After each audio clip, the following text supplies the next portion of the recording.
Wassail, beautiful people. So we're looking today at the full moon in Taurus on the 15th of November at 21:28 GMT, 24 degrees. So rather than explaining everything I'm seeing on the chart, I just want the cards to do the talking. So we'll start with the Liffruma deck and just see what a little message. I mean, I have to say, today is the 5th of November. It's the day that the water trine breaks down. And I have to say, that was a difficult water trine.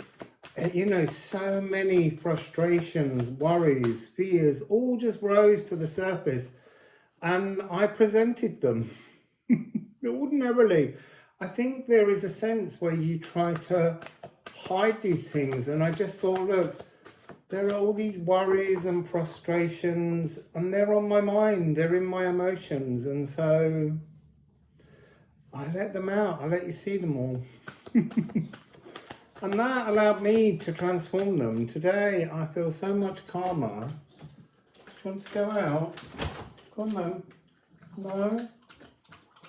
She's having a drink. See, she's lapping up that water trine. So let's just keep shuffling until something jumps from the deck that wants discussing. I would say there's a really big build-up today, around 24 degrees in Sagittarius, of some asteroids that we're aware of that are part of this party. So at 24 degrees of Sagittarius, we have Pallas Athena, Destin, Asclepius, Lilith, but Lily, I write it as Lily to remind myself that I'm not talking about Dark Moon Lilith, but a kind of actioned aspect of her. And Serene's at 23 degrees. So there's this cluster of 5, a gossip posse. And look, they could be gossiping for good reasons. There's something within that energy of don't assume the worst. Because that's been the energy of the water trine. And so this is about bringing up all those emotions, and at the full moon, just sighing them out to their ending. But it's not like you just go, oh, I'm getting rid of those. You transform the energies. You have to understand the energies. You have to understand, like I had to understand fear and panic of just not being able to pull things together. It's been a real destabilizing energy. And as I've looked at each of those things, I found a way to do the Lilith, the actioner. I've actioned change, and whether that change or those actions are correct, I have yet to see, but I have to trust in my own mind, as you do, we all do. We have to trust that we are capable of actioning change. So there's 2 cards that were in the deck talking about things that can't yet be seen. It's interesting because it's newer, early magic, and then it's this energy of that one last time that I've just been talking about, of cry, scream, and rip ruptured traditions asunder. And I think that word of traditions is really important. There's no sense of tradition in terms of in our living memories of what it means to have Pluto in Aquarius. It's 248-year cycle. And on the 15th, it's now just 4 days away, Pluto. And yeah, we're talking about it a lot, but this is the big shift. This is what's making everyone feel so deeply uncomfortable and irrational, I would say. So it's just saying, if you want the magic to blossom, we really do have to scream and rage and release the frustrations that have often dogged us for the last 20 years. So they were hidden in the deck as things we can't see. Nothing is forever. Make room, no, forge room for a new cosmic tune. It's time to go into the cosmic blacksmiths and hammer out a new shape, a new destiny. That's so funny. As I said destiny, a whole bunch of cards turned over, but there is your, which is World Serpent, destiny. There's a new destiny now, onwardness. There's a new portal awaiting all of us, because this is a new portal. Pluto is entering Aquarius for the next 20 years. And it's big. It's really huge. We can't underestimate the kind of bodily pains, because there's something. Pluto is the spine in sound healing, so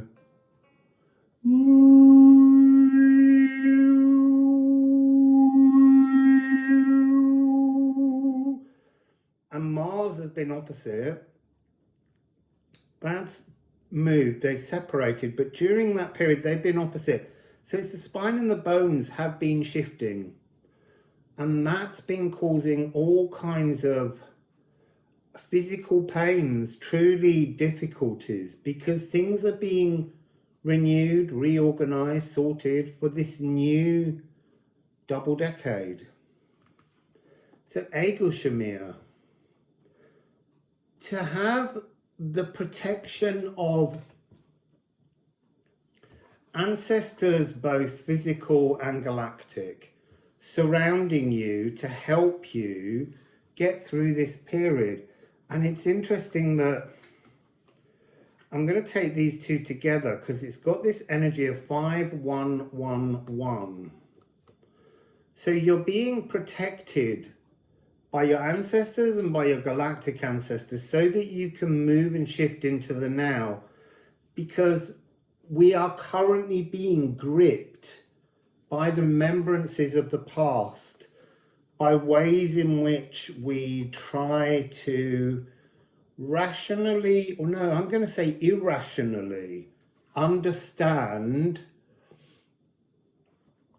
our role in creating trauma. And there is something very true about that, but there's also something very false. This is really a time of polarities. You've got to understand that you were meant to experience some things, and so you had to lead yourself down that path, even though you didn't understand that. It's part of this unseen energy to lift out the tortured key that's been locking us in the 20 years of Pluto in Aquarius, in Capricorn, now moving into Aquarius.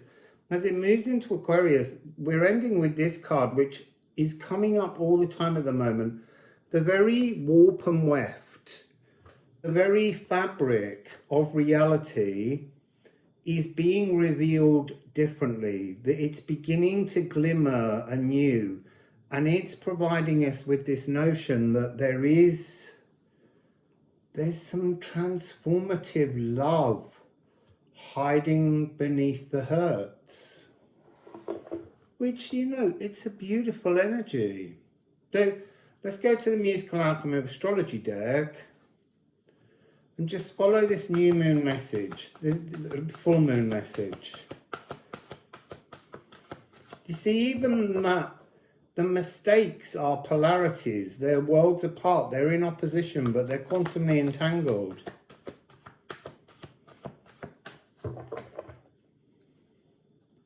So I do have, personally, I've got all of this rage that's risen, and I've looked at it and questioned it, and I just feel very calm and very creative now, which for the few days of that water trine, which should be beautiful, it was that great big swirling swelginess, And swelginess means whirlpool. And it was dumping frustration in it, to let go of it. And that's what we've been here for. See that even Eris has turned up. That's kind of interesting. There's sort of there's a partnership here of Ædan and Eris, because this is 51, Eris is 52. So Eris is, I am chaotic, it has been chaotic, or I am ordered. But on both the shadow aspect and the light aspect, Eris is the rebel. Eris is the golden apple of discord. So look, the golden apple of discord has to be rolled in. What is the prize surrounding the golden apple of discord? The seeds to grow something new. But you've got to eat the apple, you've got to eat the discord if you want to get at the seeds. You can't cut into this. There's something where if you cut into it, you'll cut through the seeds, you'll damage the seeds. This has to be organically consumed. It's the turmoil tempest. And it's got the note B because it's crown chakra.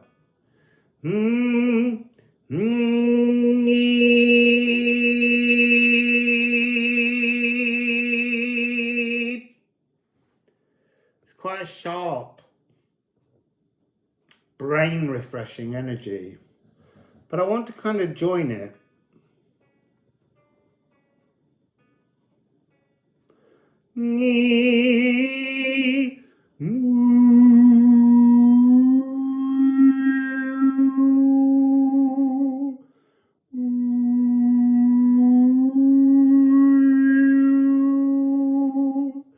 Also, that's what we're getting.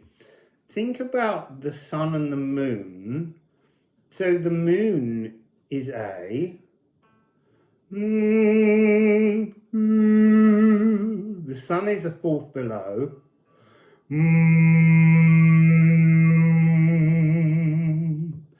But the moon is in Taurus, which is ruled by Venus, so that's the F sharp.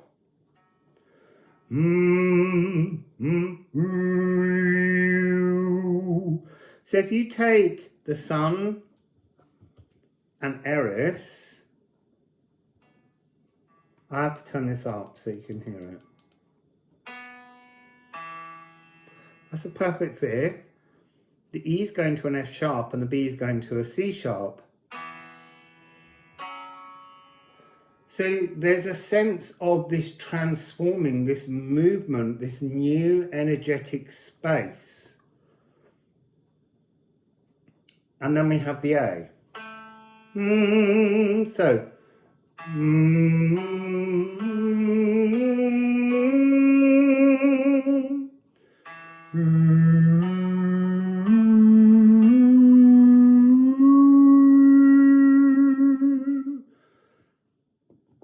Is the motion of the energies through the body.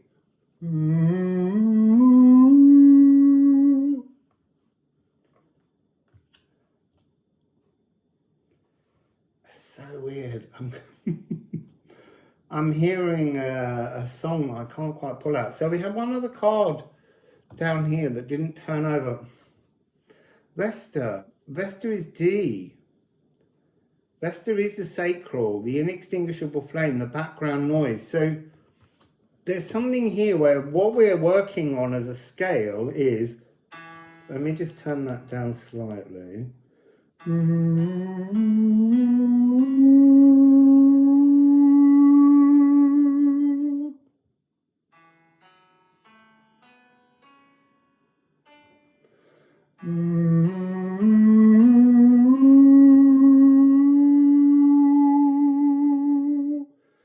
That feels very much like the melodic tool necessary to move through this full moon. I mean, you can record those sounds. It's E, E, F sharp, A, B, C sharp deep.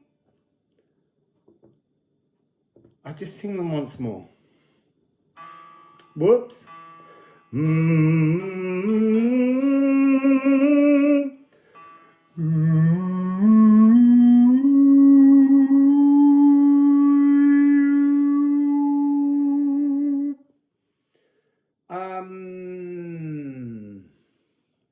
I feel like as you're moving through this energy from the corner of your peripheral vision, on the left hand side you will see movement exiting, things kind of zooming, but they're not there. They're old frequencies, frustrations, irritations, just being pushed to one side. Just trying to keep an eye on the time to keep these a bit shorter, so I have a bit more time to do the private readings that I'm now doing. So if you're interested in a private reading, I'll put a link at the end, it's my email address. I'm now doing sound healing readings where they're an hour or 2 hours. They involve both decks of cards and the runes, and also melody and sound created around your channeled message. So this is talking about moving towards asserting our independence. There's something very much about untethering ourselves from society. Look, it's if you want to shift in this current energy, if you want to get ahead of the game and get with Pluto, you really need to let go of everything. Look, you can't take anyone through your doorway, your Plutonian inwardness. You can't shift from the swelledness of the past to your now doorway, which is the temple gate created by you, by us. We each create our own gate. Now, the reason you can't take anyone through is because you don't really go through. What you do is you attune your body, your biome as well, to a new frequency, to a new philosophical present place. And then you are like a radio signal, and you're like a radio, and you're tuning, and that signal needs to find its way towards you. You are a radio channel. It will come to you. But it does involve your biome, and this is why you need to understand the sense of trust. You and your loved ones are safe. That phrase that we often hear doesn't really get given the clarity that it needs. They will be there, but only you can enter your timeline. They're in your other timeline because there's infinite timelines. But if you want to shift, you have to trust that everyone that matters in your world is still there. And they will be there. And that's how we move. That's how we shift times. It's a kind of, there's a sense of selfless selfishness. You have to think only of yourself to allow that new timeline frequency to find you. So let's just get a couple of ceramics. Oh, ceramics. See, look, witchcraft. This is to sit in the visible silence, in the knowledge and the knowing that your new timeline is finding you. It's the vulva. And there it is. Thorn, that great big giant portal that's coming to settle on you. It's gorgeous. And then we have 62. Stenkness, Nithhogia the dragon. So this is, Stenkness is like a test. Moving to your new Pluto portal is a test. And it doesn't matter if you don't get it right the first time. Look, you don't give up. If you want to drive, you take a driving test. And if you don't pass the first time, you don't give up. You just keep going, and you don't berate yourself heavily. You might a little bit, But then you get over it and you go, right, I'm going to get it next time. And if you don't get it the next time, it doesn't matter. Eventually you get it, and then you don't keep thinking to yourself, wow, I shouldn't really be driving because I don't deserve this, because it took me ages to pass. It doesn't matter. We all pass things in our own moment. You will find your Pluto portal in your own moment. So then we have night. You see, this is the inner troll. This is the energy of how we berate ourselves. The test is to stop doing that. Stop doing it. See, you got it wrong. See, you didn't pass. Do it again. Oh! And it's here. It's like all the magic awaits. All the magic awaits for however long you need it to wait for. It is patient, because Wiedhamir is love. It's the fabric of love beneath everything. So this new moon is just saying, you know, take a gamble, have a go. If you don't get it the first time, there'll be so many more chances. You have a go every day. You know, there's endless opportunity, but you have to move into an acknowledgement that every time you want to take this little test and sit in the visible silence, a lot of the time, Eris is going to turn up with an apple of discord, and she's going to say to you, you need to eat that apple, and you're going to be like, oh, because it almost chokes us. Sometimes the things we need to face make us frustrated. They bring out that Mars energy. What's interesting here is that this has Mars in it, but this is kind of emotional Mars, because it's moon in Aries. It's when Mars is less frustrated, less angry. It's when the kind of the angry key has been lifted. You've had your shout, you've had your cry, you've kicked off, and then you calm down, and then you settle into the Wiedhamir 4040. Might be relevant to look up 4040 as an angel number. Also, don't forget to look up 5111 as an angel number, or spiritual number, it doesn't matter. But they feel like the two really relevant ones. So that's the reading for the full moon. Just give it a whirl, have a go. Take the test, sit, allow that new radio station to come towards you. Might be perfect, might be half perfect, might be a quarter perfect. It might not even arrive, but at least in having a go, you will allow yourself to observe other things that are coming up that need working on. Oh, I burped at the end, so it must all be true. It's because I just had I squeezed some oranges that were going off here, and they were delicious. So, Wassail, beautiful people. Wassail.